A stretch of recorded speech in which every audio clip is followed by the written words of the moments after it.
Pablo Picasso, o fascismo espanhol e um time de futebol. Qual a relação entre esses três elementos? Ficou curioso? Vamos pro vídeo?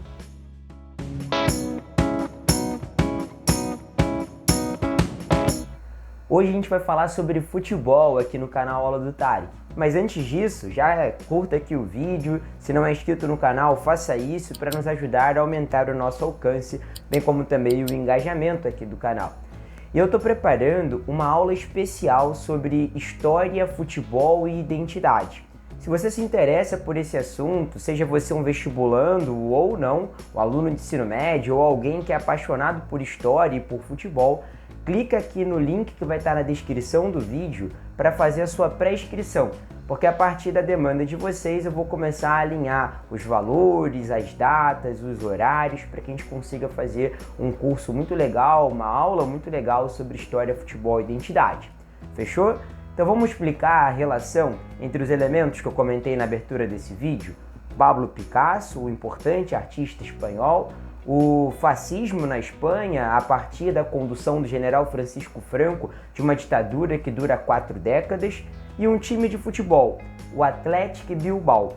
Esse time de futebol foi escolhido por mim para falar com vocês na aula de hoje porque no dia que eu gravo esse vídeo, o sábado, dia 17 de abril de 2021, o Athletic de Bilbao está se preparando para entrar em campo para jogar contra o Barcelona, a grande potência do futebol espanhol ao lado do Real Madrid e que também representa uma identidade muito interessante da gente analisar, que é a identidade catalã. Sem dúvida, nesse curso que eu estou montando, nós falaremos muito sobre a história do Barcelona e também farei vídeos sobre o Barcelona aqui para o canal. Mas eles estarão jogando a final da Copa do Rei da Espanha. O Athletic de Bilbao, esse ano de 2021, já jogou a final da Copa do Rei, que seria referente ao ano passado, ao ano de 2020, e por causa da pandemia da Covid-19 foi sendo adiada e acabou sendo realizada esse ano. Foi o jogo contra o Real Sociedad, que também é um time do País Basco. E é sobre o País Basco que eu quero conversar com vocês. Por quê? Porque o Athletic de Bilbao, bem como a Real Sociedad e outros times do País Basco, durante a maior parte da sua história, adotaram como sua grande postura a sua representatividade da identidade daquela nacionalidade.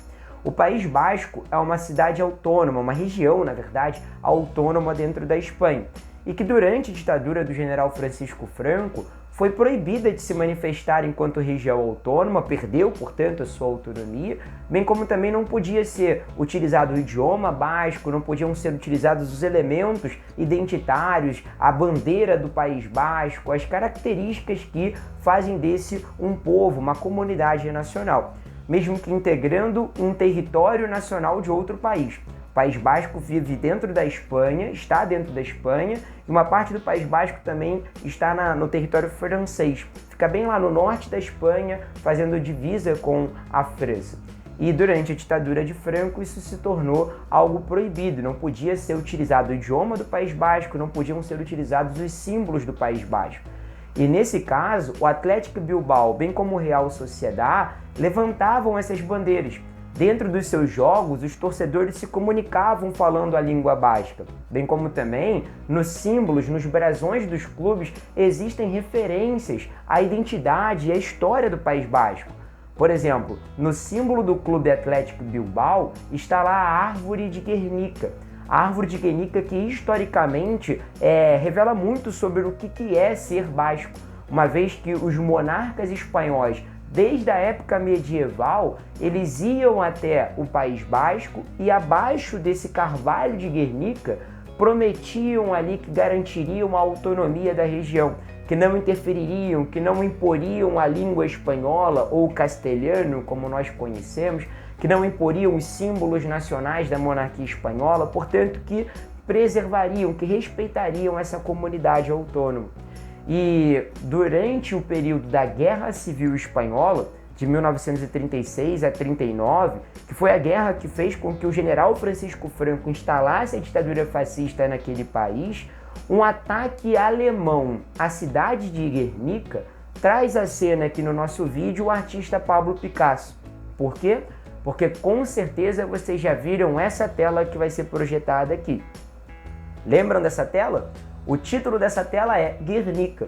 E essa tela foi encomendada a Pablo Picasso pelos republicanos espanhóis que estavam tentando enfrentar as forças fascistas de Franco, para justamente servir como uma espécie de denúncia anti-guerra que faria ali com que o mundo pudesse ficar sabendo da violência e do grau de massacre que aconteceu nessa cidade, que é a cidade do País Basco. Essa cidade foi completamente destruída pelo bombardeio nazista. E aí talvez você esteja se perguntando, mas não foram as forças franquistas, não foi o general, não foram os líderes dos Los Nacionales, como eles se chamavam, o movimento fascista espanhol, que atacaram a cidade do País Basco? Então, a cidade foi escolhida pelo general Franco para esse ataque, mas as forças de Hitler que foram responsáveis pelo bombardeio. Afinal de contas, havia naquele instante na Alemanha um clima de que era necessário testar a máquina de guerra nazista, usar esse espaço, que seria a Espanha, como uma espécie de ensaio geral para aquilo que já se desenhava nos últimos anos, uma nova guerra de proporções mundiais que de fato aconteceu a partir do ano de 1939 a 1945. Foi na Espanha que Hitler usou a sua estratégia de guerra que ficou tão conhecida, a Guerra Relâmpago, a famosa Blitzkrieg nazista. E foi lá na cidade de Guernica que a força aérea, a Luftwaffe nazista, vai bombardear a cidade e deixá-la debaixo de escombros. Nós então entendemos que o artista Pablo Picasso, ao produzir a tela, está fazendo uma denúncia à violência e ao massacre que aconteceu por parte das forças nazistas em apoio ao fascismo franquista.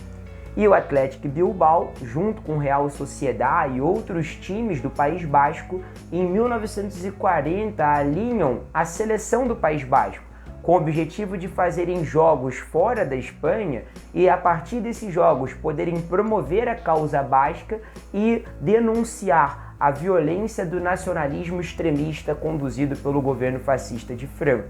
Como já comentei nesse vídeo, era proibido falar o idioma que naquela região identificava a comunidade basca. Era proibido usar a bandeira basca, os símbolos nacionais bascos.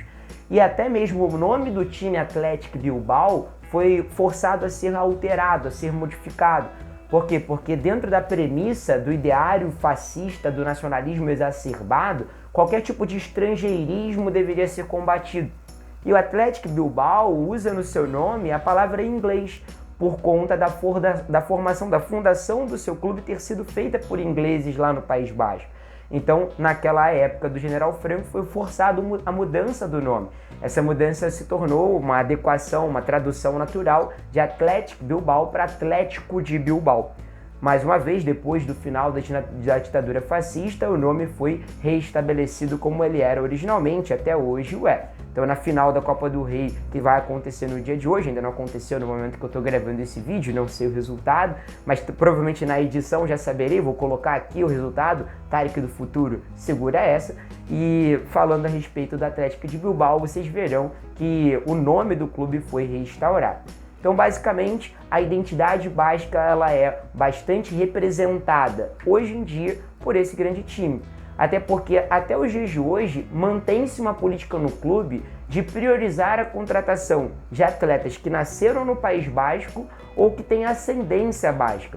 Para que vocês tenham uma noção, até o ano passado eram apenas 6 os estrangeiros que já foram jogadores do Athletic de Bilbao. E desses 6, apenas um não tinha vínculo algum de ancestralidade, de ascendência basca. Ou seja, existe ali um esforço, um enfrentamento a uma lógica da globalização no esporte, no futebol.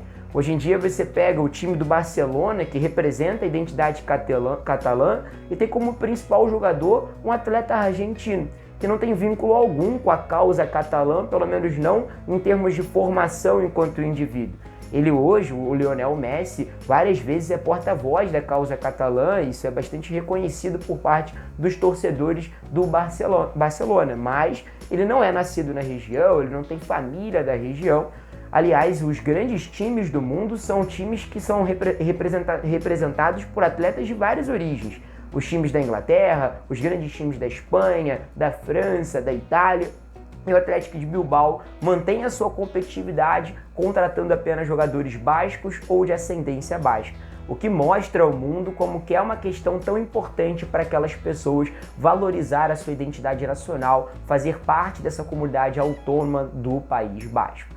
Então, se você sabia a respeito disso, comenta aqui. Se é uma novidade para vocês esse arranjo do Athletic de Bilbao, também deixe seu comentário. Se tiver sugestões de outros times de futebol ou eventos históricos que relacionem momentos da história, das artes e da identidade de um povo, cara, também sugiram para que a gente possa promover não apenas esse grande aulão que eu estou preparando para fazer com vocês, como também novos vídeos aqui para o canal. Beleza, pessoal? Espero que tenham gostado desse vídeo. Não deixem de se inscrever no canal, de deixar o seu comentário e a sua curtida. Um beijo grande, até a próxima aula do Tari. Tchau, tchau.